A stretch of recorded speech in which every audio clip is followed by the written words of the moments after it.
change the security situation of the region. To go to implement this project, from my point of view, both countries has to take some measures, or they have some homeworks. Can you count some of that homeworks? And second question would be that do you see any link between the China involvement in Taliban reconciliation process and this corridor? Thank you. I have written on the topic of the link between trade complementarity and conflict resolution, and I think it's a very poor idea to use economic corridors or economic development of this type, projects, massive projects, as a source to try to resolve conflicts that are ongoing. The conflicts that are in the region are so severe that no amount of economic interaction, especially if they're manufactured, if they're being manufactured in a specific state, is likely to succeed. First, you have to resolve the security situation. Then you can start talking about potential sharing of costs and all the things, and the cohesiveness of the networks and all these things.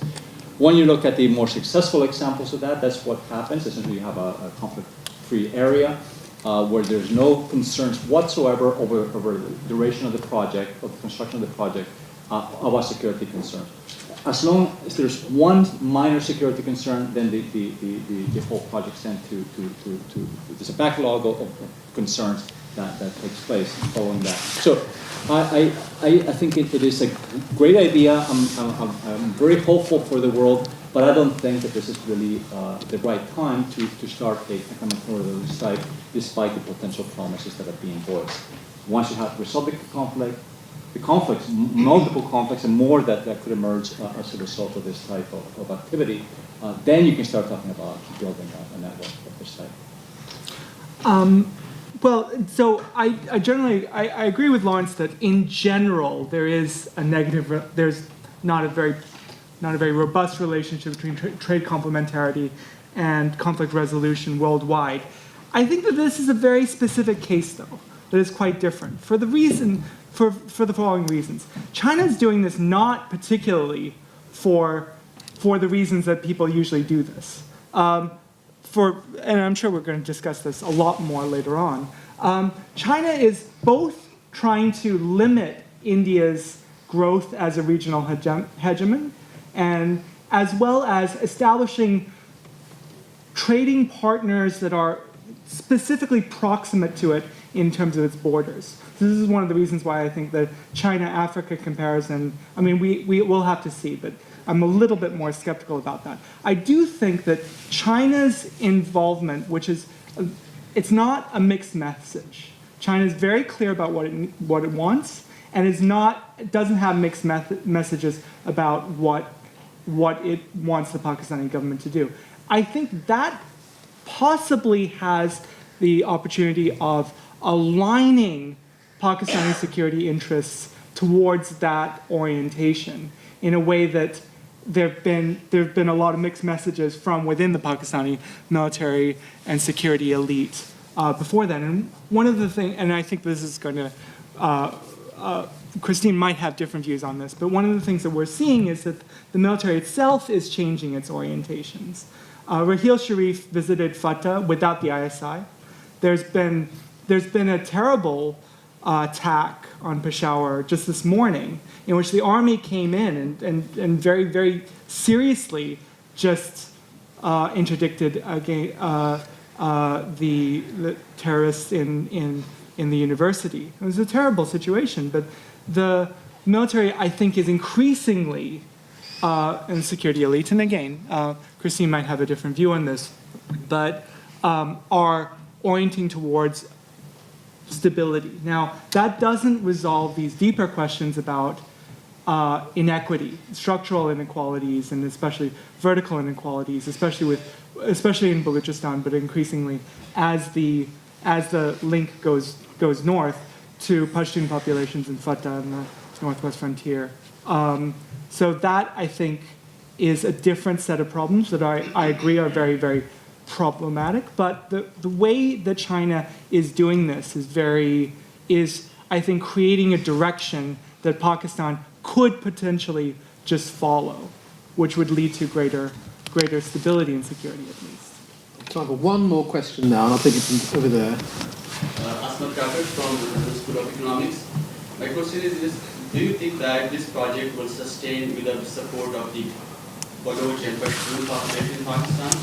Because the state is continuously marginalizing these two communities, and there are insurgencies in Balochistan and Fata and Khyber Pakhtunkhwa. Will this project, without their support, sustain? Because their concerns are not addressed, so there will be more insurgencies and violence. I encourage as brief a response as possible to such a complex question. I think this is a very, very serious problem, and I will just say this, that the government and related civil society actors have a choice. And the choice is to come up with some kinds of political settlements with leaders in these populations to address some of the inequalities, or to treat them as they have treated them before, as internal colonization. And I really don't know which one they're choosing. I mean, I'm not optimistic, but there is a possibility for the Pakistani state to rebuild some potentially durable state-society relations that could minimize the disruption that the economic corridor could create. Thank you very much. I've seen lots of hands going up. I think I've noted you all. When we come to the major discussion at the end, I'll give you priority on the questions and answers. It's time for our next speaker now, Dr. Christine Fair, Associate Professor, Security Studies Programme at Georgetown University. Among her many roles, she's political officer of the United Nations Assistance Mission into Afghanistan in Kabul. Research military affairs in South Asia. She's authored and co-authored several books. I know we've got an intriguing title today. China, strategic competitor needs, partner in security in South Asia, question mark. Yeah, so actually I'm not going to be controversial, because I first of all, I don't think CPEC is really going to happen in its most capacious form. And anything that does happen, I think the energy is going to be the first thing. I agree with you. Pakistan needs that for all the reasons that have already been stated. So to any degree that CPEC actually happens, we actually all benefit. I think, I'm going to represent sort of an American view on this, and I think the problem from the U.S., and then India has complementary concerns, is that when we see China, for example, in the East, we see China as a strategic competitor. And the problem comes down to the way our combatant commands are organized in the United States. So the Pacific Command, which oversees China, will generally see China as a foe, on the negative side, as a strategic competitor, to be euphemistic.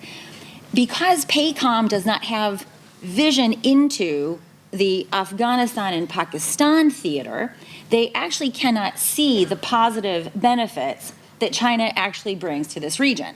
But so it's actually kind of interesting. When you go to CENTCOM, Central Command, which oversees Afghanistan and Pakistan, they are hoping China is going to bail us out. When you go to PACOM, they only see the negative effects of a rise in China. Since I am a South Asianist, and I don't have to worry about what China does in terms of building islands and sticking airstrips on them, I don't have to care about that part of China. Where I come from, I look at the situation in Afghanistan is really quite severe. Everyone focuses upon the troop drawdown, and I am screaming, that's not the drawdown you should be caring about. The drawdown you should be caring about is the economic drawdown. We have built the largest rentier state that's ever existed in Afghanistan's history, and it can't pay for the slightest of its recurring costs.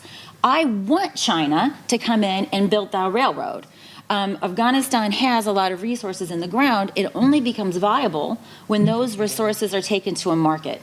And to going to Adnan's point, I don't see China as doing this because it's magnificent. I see China actually has this really, I think it's the only country that does this incredibly long-term investment horizon. It will take really brutal short-term costs, if it sees, and by the way, their planning horizon, I think, is 50 years plus. An American time horizon, you're lucky if you get these bozos to think for 6 months because of the election cycle, right? I mean, this is a very big issue in our budgeting. So I'm like, China, please come in and build this railroad. And this, I often get in trouble for saying this, but I'm going to say it. China actually brings its own personnel largely to these projects. So we can have a big debate about, I mean, for example, when I've traveled through Tajikistan, I saw Chinese doing the actual road construction.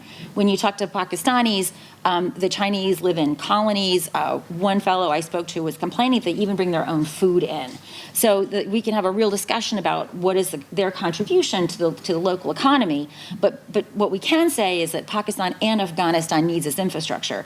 And if you look at the way China deals with labor policy at home, there's no nice way of putting this. If people die in the course of a project, people die. And they're not, if 100 people die in a mining accident in Virginia, there's congressional hearings about this. But this is sort of routine business in China.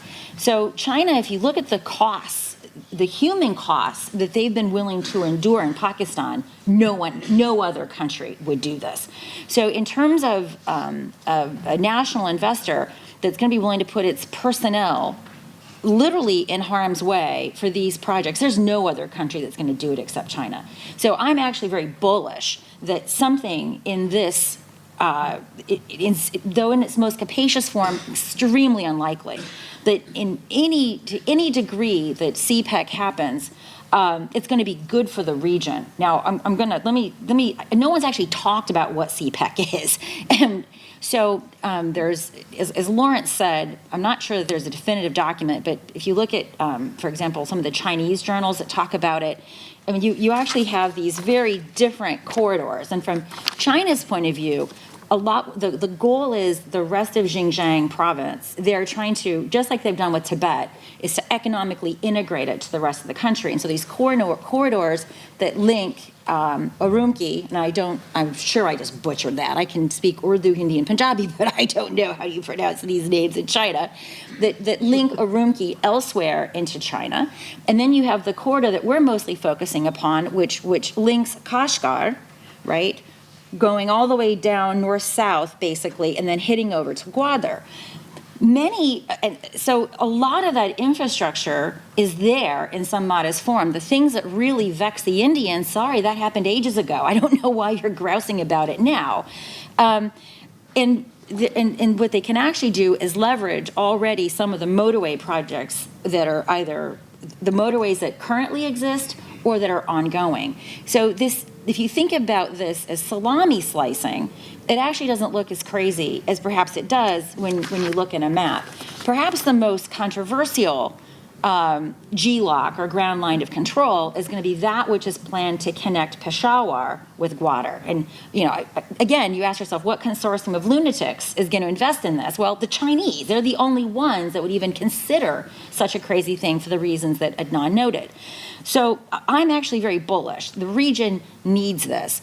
And everyone else is basically taking their paychecks home, basically taking our checkbook. So if it's not China, then no one's going to do it. So let's talk about, so we've got China's strategic interest in integrating Xinjiang with the rest of the country, but also with other regional neighbors, and obviously integrating Pakistan. Then CPEC is also supposed to give China access to Afghanistan. So we have this ring road, which right now mostly the Taliban use. It would be great if other folks were using it. And it's largely seen, at least in the Indian discourse, as a competitor to the North-South corridor that India was allegedly helping the Iranians to construct, beginning in Chabahar, and then linking it through Delaram, into the ring road with Afghanistan, and then through road and rail up north through Iran, and then outward to the rest of Europe, Russia, and other Central Asian states. But the reality is India has actually been playing along with the Americans in terms of respecting the sanctions on Iran.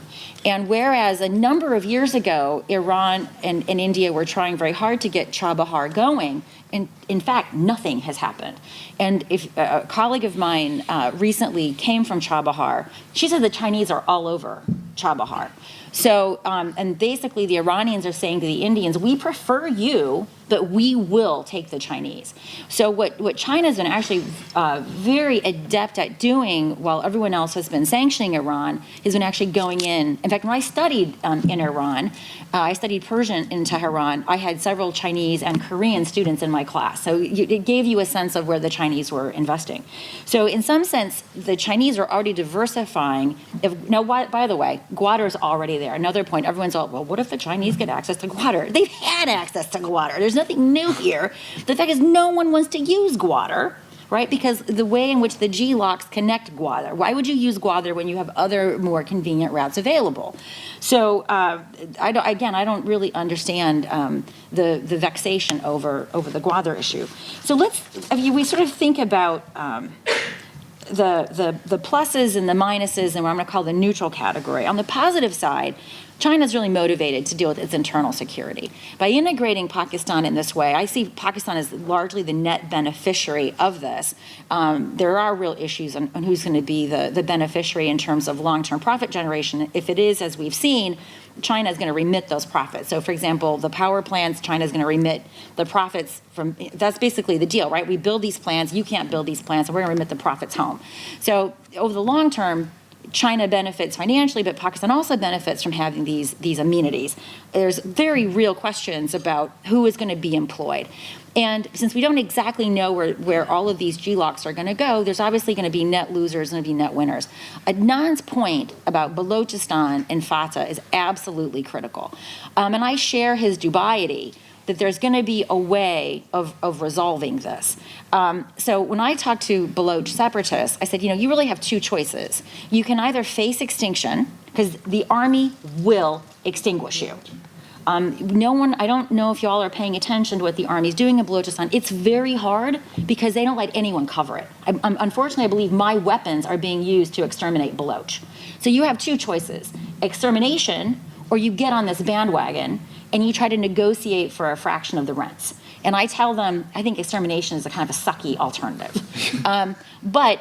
And those are just the realities. I mean, the Pakistan army will eliminate the Baloch, who are in any event a very small percentage of the population. They've been very adept at making the Baloch look as if they're Indian tools. They are not Islamists. The Pakistanis don't care. There might be some exceptions. If this thing is just dealt with, they will eliminate the last Baloch to make, and it's not Baloch, my American friends, I call it Balochistan, they will eliminate the last Baloch to make Balochistan safe for Chinese exploitation, because doing so advances the service of the states. So in terms of the positive benefits, I see a lot of security benefits potentially accruing to the Chinese.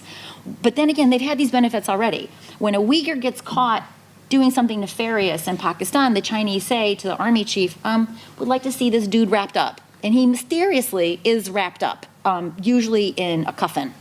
So they already have that benefit, but this allows the Chinese to exert even more leverage on Pakistan. So let's talk about security. There's two dimensions of security. One is internal and one is external.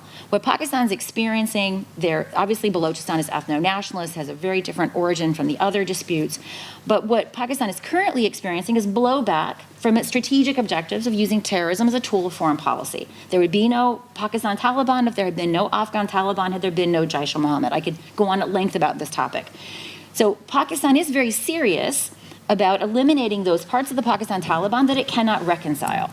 Those that it cannot reconcile, it will kill brutally. However, ladies and gentlemen, they are very good at reconciling parts of the Pakistan Taliban to go back to good terrorists. Good terrorists are those that operate in Afghanistan to kill our troops and our Afghan allies, or rehabilitating Jaish-e-Mohammed to kill Indians. Right? So this has been their strategy. So Pakistan will increase its domestic security at the cost of external security. CPEC in its most capacious form may incentivize the Pakistani state to take seriously its own internal security, but it will have the negative externality of, I mean, basically these guys are like a water balloon, right? Until the Pakistani state decides that terrorism, under its nuclear umbrella, also known as nuclear blackmail, is not an effective tool of statecraft, this is going to be a dynamic that is going to persist. Nothing in CPEC can change the ideological nature of the Pakistan army. So we can't, so I'm very bullish that there's going to be, in a limited way, domestically, a number of benefits that's going to accrue from CPEC, but there's going to be negative externalities. And actually, this is where China becomes a very interesting actor. It's the biggest investor in Afghanistan. For Afghanistan to present all of the profits that China could maximally accrue, there has to be stability in Pakistan, right? Because for it to have maximum value, for example, from Gwadar, it has to be linked up to the ring road. So what China has to do is actually decide what's more important. Is it Afghanistan or is it going to be Pakistan? And this is where China's role, I think, again, because China doesn't see this from democratization. There's no ideology here.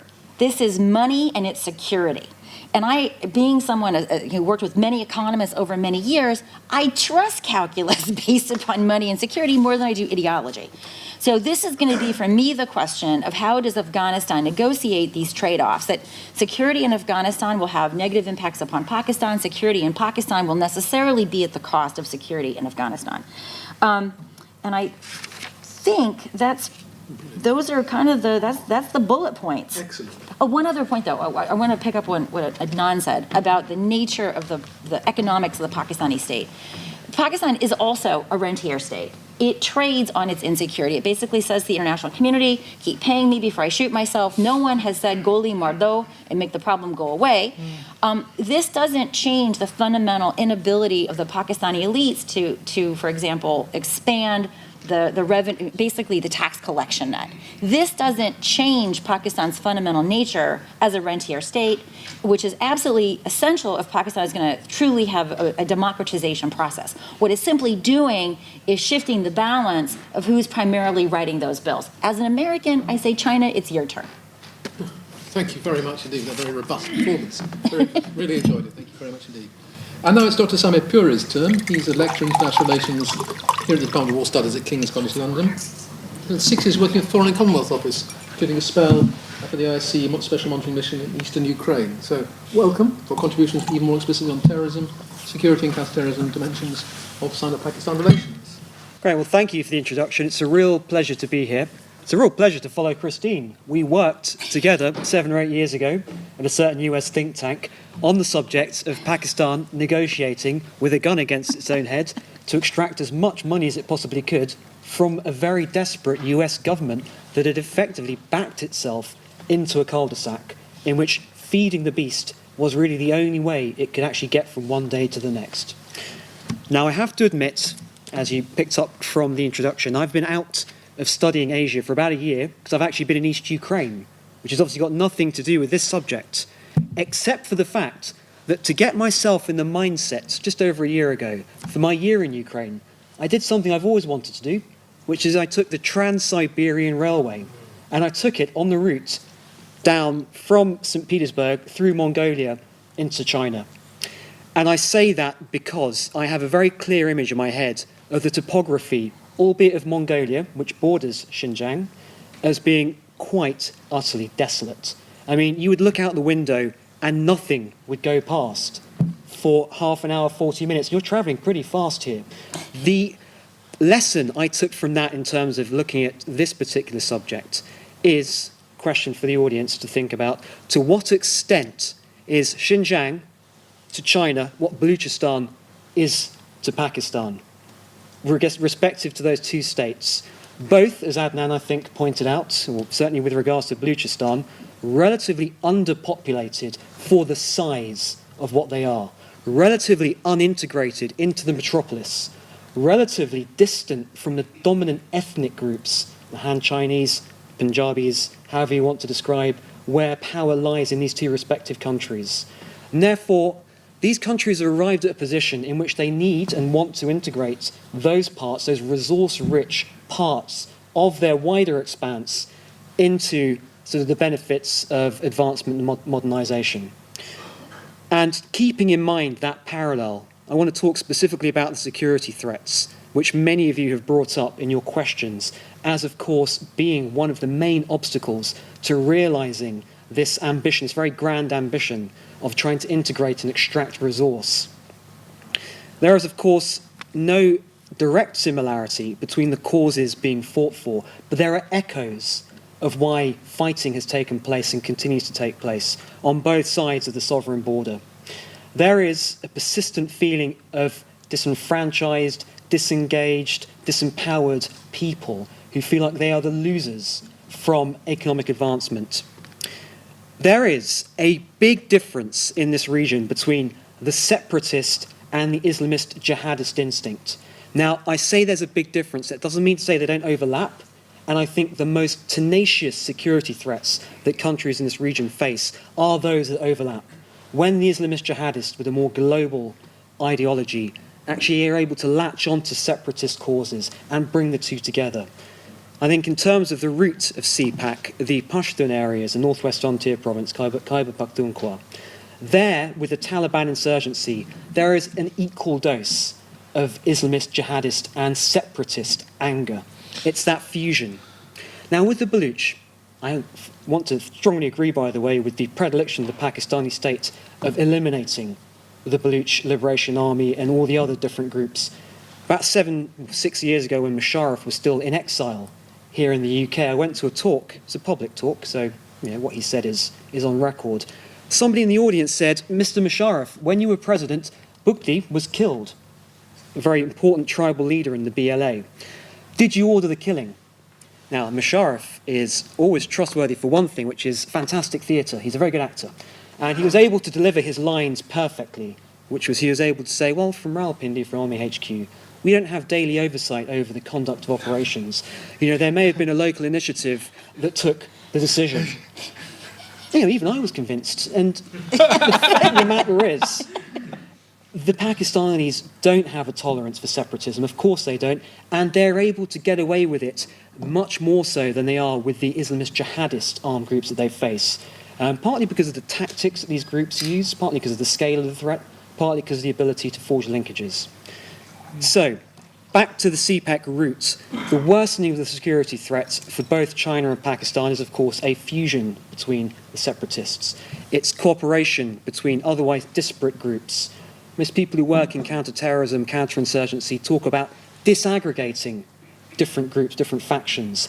Aggregation is a potential trend in terms of the nature of militancy in this region because of the common cause of trying to face down increasing state penetration into these fairly autonomous regions.